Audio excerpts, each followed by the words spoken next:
using the Airflow context. This chapter covers rendering variables at runtime with templating, variable templating with the Python operator versus other operators, rendering templated variables for debugging purposes, performing operations on external systems. In the previous chapters, we touched the surface of how DAGs and operators work together and how to schedule a workflow in Airflow. In this chapter, we look in depth at what operators represent, what they are, how they function, and when and how they are executed. We also demonstrate how operators can be used to communicate with remote systems via hooks, which allows you to perform tasks such as loading data into a database, running a command in a remote environment, and performing workloads outside of Airflow. Section 4.1. Inspecting data for processing with Airflow. Throughout this chapter, we will work out several components of operators with the help of a fictitious stock market prediction tool that applies sentiment analysis, which we'll call StockSense. Wikipedia is one of the largest public information resources on the internet.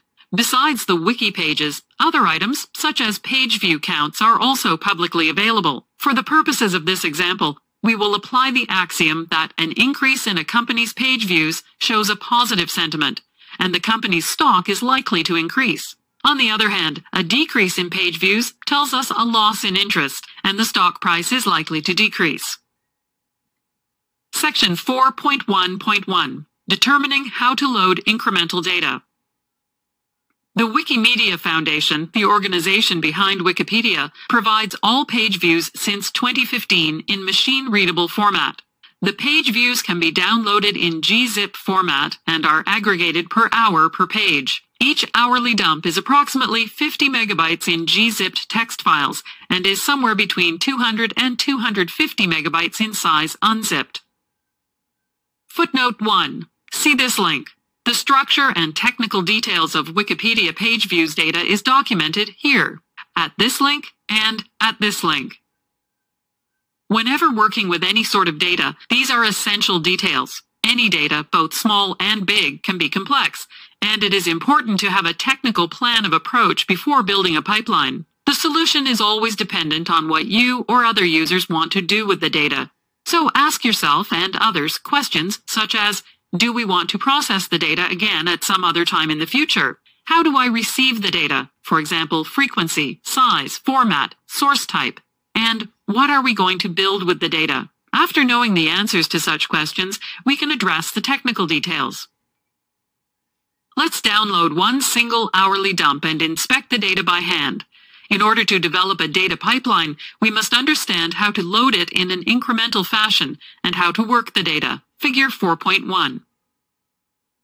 We see the URLs follow a fixed pattern, which we can use when downloading the data in batch fashion, briefly touched on in Chapter 3. As a thought experiment and to validate the data, let's see what the most commonly used domain codes are for July 7th, 10 o'clock to 11 o'clock. Figure 4.2. Seeing the top results, 1061202EN and 995600EN.M tells us the most viewed domains between July 7th, 10 o'clock and 11 o'clock are EN and EN.M, the mobile version of .en, which makes sense given English is the most used language in the world. Also, results are returned as we expect to see them, which confirms there are no unexpected characters or misalignment of columns, meaning we don't have to perform any additional processing to clean up the data. Oftentimes, cleaning and transforming data into a consistent state is a large part of the work. Section 4.2. Task Context and Jinja Templating. Now let's put all this together and create the first version of a DAG pulling in the Wikipedia page view counts. Let's start simple by downloading, extracting, and reading the data. We've selected 5 companies, Amazon, Apple, Facebook, Google, and Microsoft, to initially track and validate the hypothesis. Figure 4.3. The first step is to download the .zip file for every interval. The URL is constructed of various date and time components. For every interval, we'll have to insert the date and time for that specific interval in the URL.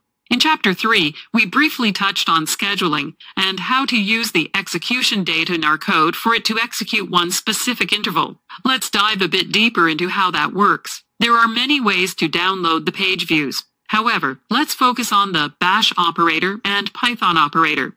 The method to insert variables at runtime in those operators can be generalized to all other operator types. Section 4.2.1. Templating operator arguments.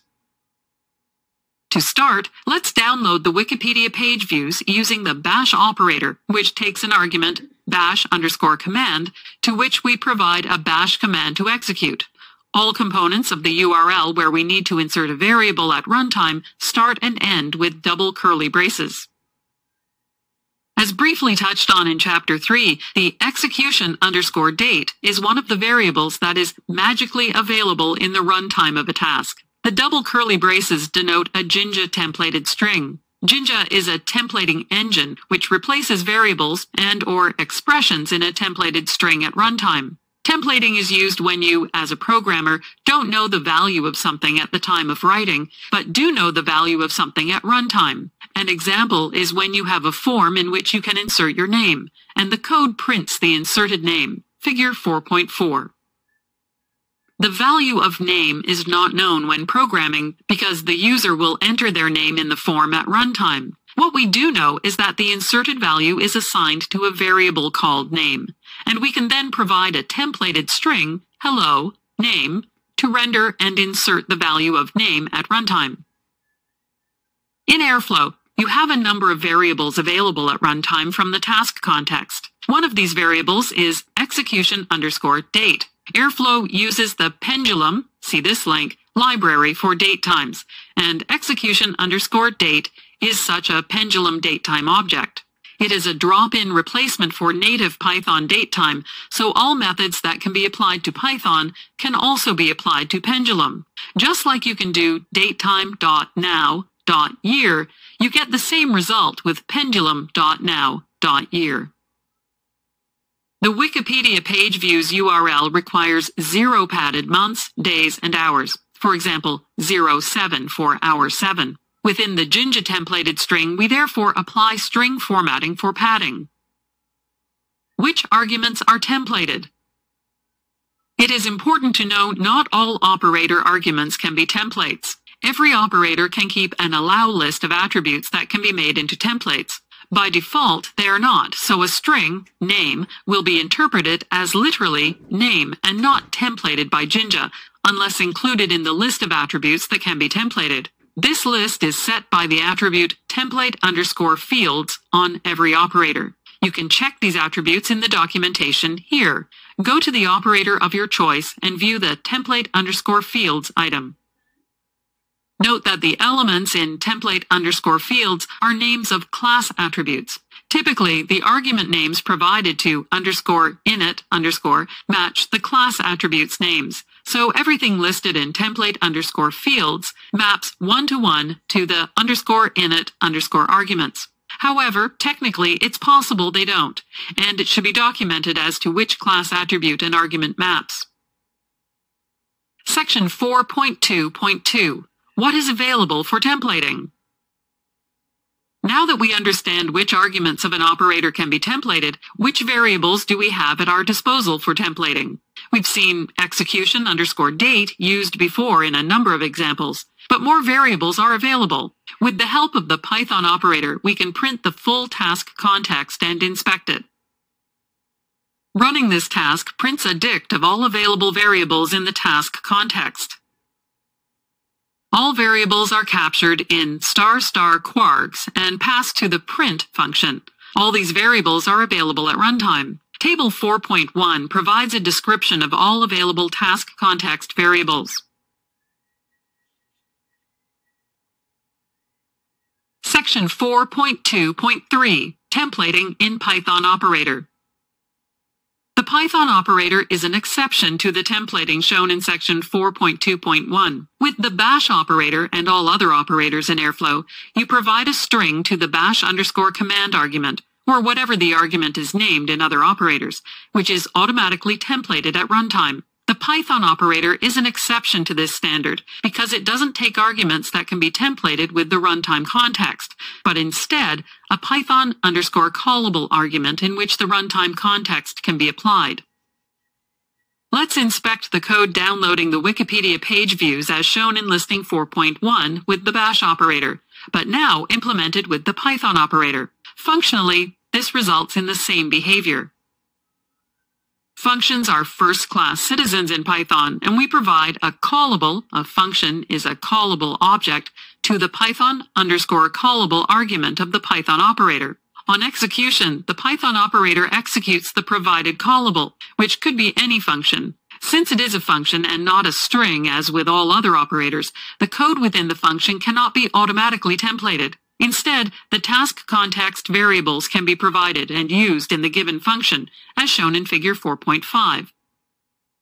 Footnote 2. In Python, any object implementing _call_ is considered a callable, for example, functions, methods. Provide _context in the Airflow 1 and Airflow 2 Python operator. In Airflow 1, the task context variables must be provided explicitly by setting an argument on the Python operator provide _context equals true, which passes all task context variables to your callable. In Airflow 2, the Python operator determines which context variables must be passed along to your callable by inferring these from the callable argument names. It is therefore not required to set provide _context equals true anymore.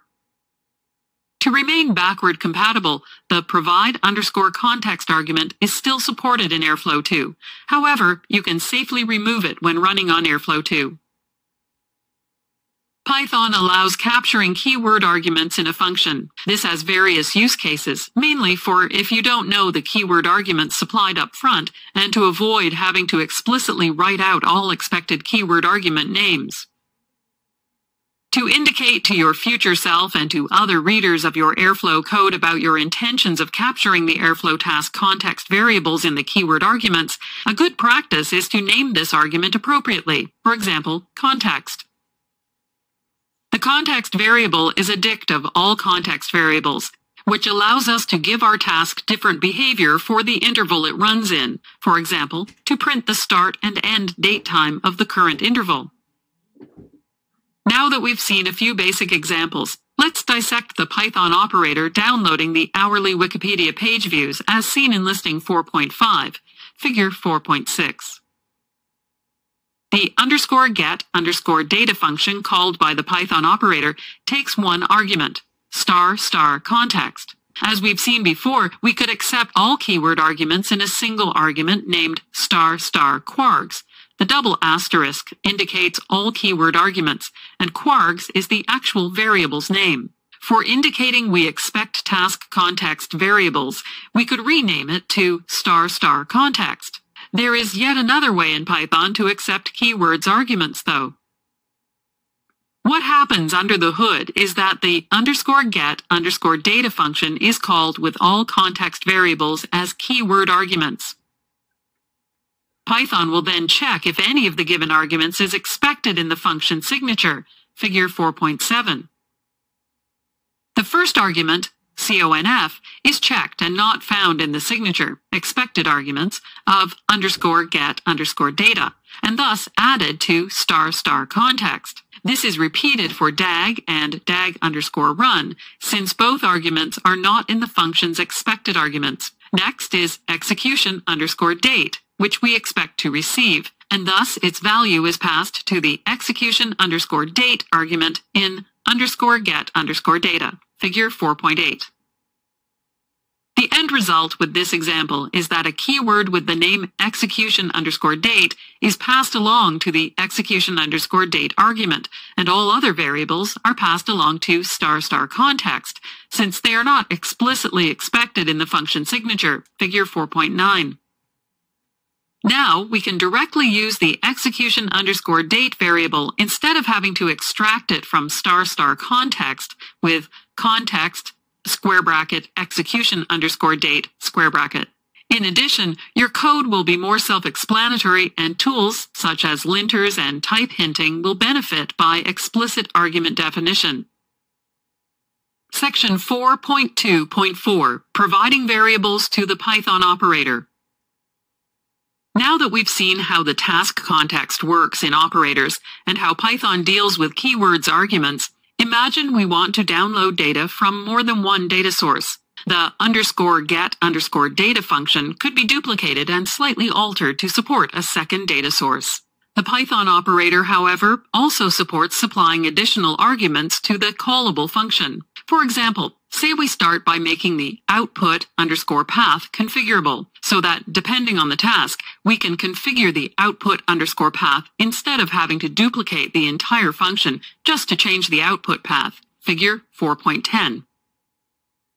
The value for output_path can be provided in two ways. The first is via an argument, op_args. On execution of the operator, each value in the list provided to op_args is passed along to the callable function. That is, the same effect as calling the function as such directly.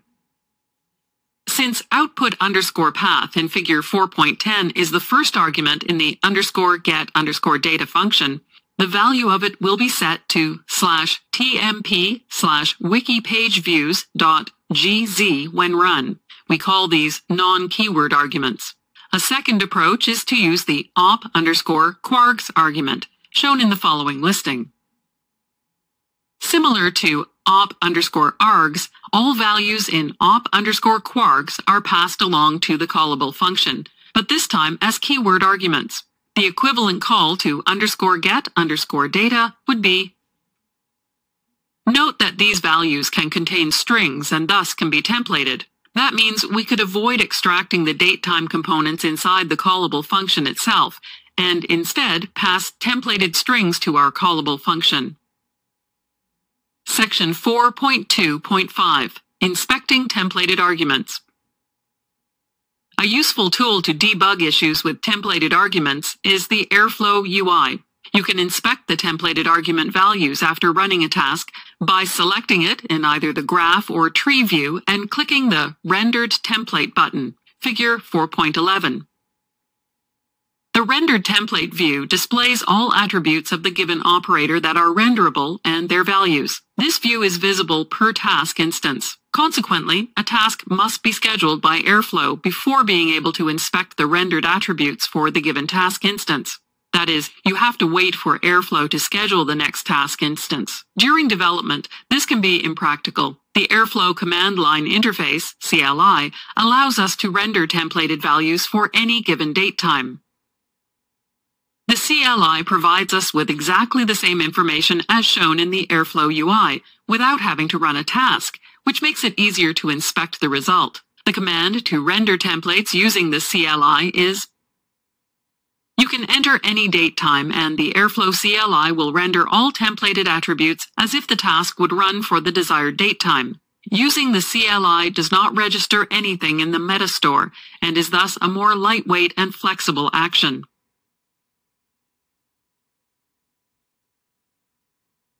Section 4.3, Hooking up other systems. Now that we've worked out how templating works, let's continue the use case by processing the hourly Wikipedia page views. The following two operators will extract the archive and process the extracted file by scanning over it and selecting the page view counts for the given page names. The result is then printed in the logs. This prints, for example, Apple, 31, Microsoft, 87, Amazon, 7, Facebook, 228, Google, 275. As a first improvement, we'd like to write these counts to our own database, which allow us to query it with SQL and ask questions such as, what is the average hourly page view count on the Google Wikipedia page? Figure 4.12. We have a Postgres database to store the hourly page views. The table to keep the data contains 3 columns, shown in listing 4.16. The page name and page view count columns, respectively, hold the name of the Wikipedia page and the number of page views for that page for a given hour. the date time column will hold the date and time for the count, which equals Airflow's execution_date for an interval. An example insert query would look as follows. This code currently prints the found page view count, and now we want to connect the dots by writing those results to the Postgres table. The Python operator currently prints the results, but does not write to the database, so we need a second task to write the results. In Airflow, there are two ways of passing data between tasks. By using the Airflow metastore to write and read results between tasks, this is called XCOM and covered in Chapter 5. By writing results to and from a persistent location, for example, disk or database, between tasks. Airflow tasks run independently of each other, possibly on different physical machines depending on your setup, and therefore cannot share objects in memory. Data between tasks must therefore be persisted elsewhere, where it resides after a task finishes and can be read by another task. Airflow provides one mechanism out of the box called XCOM, which allows storing and later reading any pickleable object in the Airflow metastore. Pickle is Python's serialization protocol, and serialization means converting an object in memory to a format that can be stored on disk to be read again later, possibly by another process. By default, all objects built from basic Python types, for example, string, int, dict, list, can be pickled. Examples of non-pickleable objects are database connections and file handlers. Using XCOMs for storing pickled objects is only suitable for smaller objects. Since Airflow's metastore, typically a MySQL or Postgres database, is finite in size and pickled objects are stored in blobs in the metastore, it's typically advised to apply XCOMs only for transferring small pieces of data, such as a handful of strings, for example, a list of names. The alternative for transferring data between tasks is to keep the data outside Airflow. The number of ways to store data are limitless, but typically a file on disk is created. In the use case, we've fetched a few strings and integers, which in itself are not space-consuming. With the idea in mind that more pages might be added, and thus data size might grow in the future, we'll think ahead and persist the results on disk instead of using XCOMs. In order to decide how to store the intermediate data, we must know where and how the data will be used again. Since the target database is a Postgres, we'll use the Postgres operator to insert data. First, we must install an additional package to import the Postgres operator class in our project. Airflow 2 providers packages. Since Airflow 2, most operators are installed via separate pip packages. This avoids installing dependencies you probably won't use while keeping the core Airflow package small. All additional pip packages are named. Only a few core operators remain in Airflow, such as the bash operator and Python operator. Refer to the Airflow documentation to find the Apache Airflow providers package for your needs. The Postgres operator will run any query you provide it. Since the Postgres operator does not support inserts from CSV data, we will first write SQL queries as our intermediate data first. Running this task will produce a file, /tmp/postgres_query.sql for the given interval, containing all the SQL queries to be run by the Postgres operator. See the following example. Now that we've generated the queries, it's time to connect the last piece of the puzzle. The corresponding graph view will look like figure 4.13. The Postgres operator requires filling in only 2 arguments to run a query against a Postgres database. Intricate operations such as setting up a connection to the database and closing it after completion are handled under the hood. The Postgres_CONN_ID argument points to an identifier holding the credentials to the Postgres database. Airflow can manage such credentials, stored encrypted in the metastore, and operators can fetch one of the credentials when required. Without going into detail, we can add the my_Postgres connection in Airflow with the help of the CLI. The connection is then visible in the UI. It can also be created from there. Go to Admin Connections to view all connections stored in Airflow, figure 4.14. Once a number of DAG runs have completed, the Postgres database will hold a few counts. There's a number of things to point out in this last step. The DAG has an additional argument, template_search path. Besides a string, insert into, the content of files can also be templated. Each operator can read and template files with specific extensions by providing the file path to the operator. In the case of the Postgres operator, the argument SQL can be templated, and thus a path to the file holding an SQL query can also be provided. Any file path ending in .sql will be read, templates in the file will be rendered, and the queries in the file will be executed by the Postgres operator. Again, refer to the documentation of the operators and check the field template_ext, which holds the file extensions that can be templated by the operator. Note: Jinja requires you to provide the path to search for files that can be templated. By default, only the path of the DAG file is searched for, but since we've stored it in /tmp, Jinja won't find it. To add paths for Jinja to search, set the argument template_search path on the DAG, and Jinja will traverse the default path plus additional provided paths to search for. Postgres is an external system, and Airflow supports connecting to a wide range of external systems with the help of many operators in its ecosystem. This does have an implication. Connecting to an external system often requires specific dependencies to be installed, which allow connecting and communicating with the external system. This also holds for Postgres. We must install the package Apache Airflow providers Postgres to install additional Postgres dependencies in our Airflow installation. The many dependencies is one of the characteristics of any orchestration system. In order to communicate with many external systems, it is inevitable to install many dependencies. Upon execution of the Postgres operator, a number of things happen. Figure 4.15. The Postgres operator will instantiate a so-called hook to communicate with Postgres. The hook deals with creating a connection, sending queries to Postgres, and closing the connection afterward. The operator is merely passing through the request from the user to the hook in this situation.